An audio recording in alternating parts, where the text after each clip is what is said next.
August 1942. The world is at war.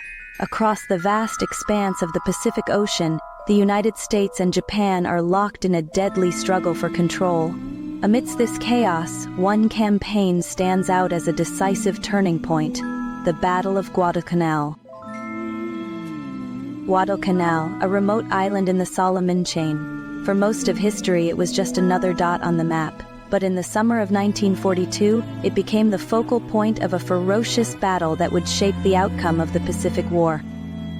Following the devastating attack on Pearl Harbor and Japan's rapid advance across the Pacific, the Allies were desperate to halt Japanese expansion. Guadalcanal was key. The Japanese had begun constructing an airfield on the island, an airfield that, if completed, could threaten vital Allied supply routes to Australia. For the Marines, the fight on Guadalcanal wasn't just against the Japanese. They faced relentless heat, disease, and a hostile environment. The island's dense jungle and sweltering humidity made every step a grueling challenge. Malaria and dysentery took a toll almost as deadly as enemy bullets. Supplies were often scarce, and soldiers had to contend with hunger and exhaustion.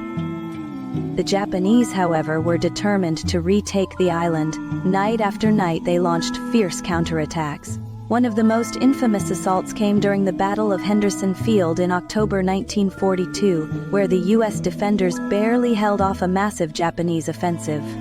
Despite being outnumbered, the Marines held their ground, thanks to well-coordinated artillery support and the sheer tenacity of the defenders.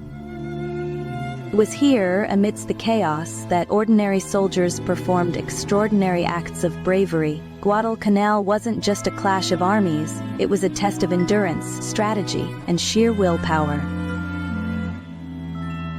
While the Marines fought on land, the battle at sea was equally brutal. The waters around Guadalcanal became a graveyard for dozens of warships, earning it the nickname Iron Bottom Sound.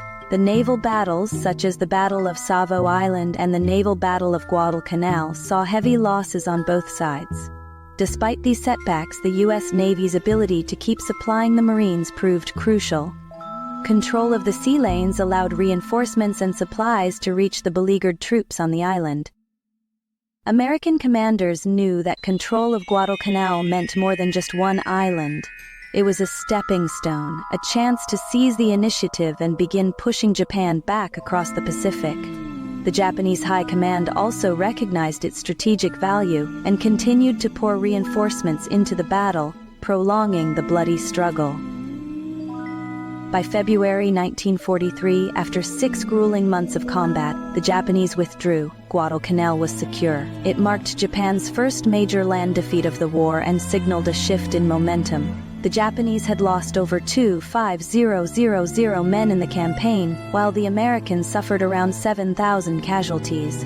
But beyond the numbers, the victory at Guadalcanal demonstrated that Japan could be beaten and that the Allies could now go on the offensive. The Battle of Guadalcanal claimed tens of thousands of lives. It was a testament to the courage of those who fought and a reminder of the high price of war. The island, once an obscure place few had heard of, became a symbol of sacrifice and determination. Today, Guadalcanal stands as hallowed ground, a symbol of sacrifice and the turning of the tide in the Pacific. Without victory here, the road to final Allied triumph might have been much longer and bloodier. We didn't know if we'd make it out alive, but we knew that holding Guadalcanal was our duty, and we did it, for each other and for those who didn't make it. In the annals of history, Guadalcanal remains more than just a battle.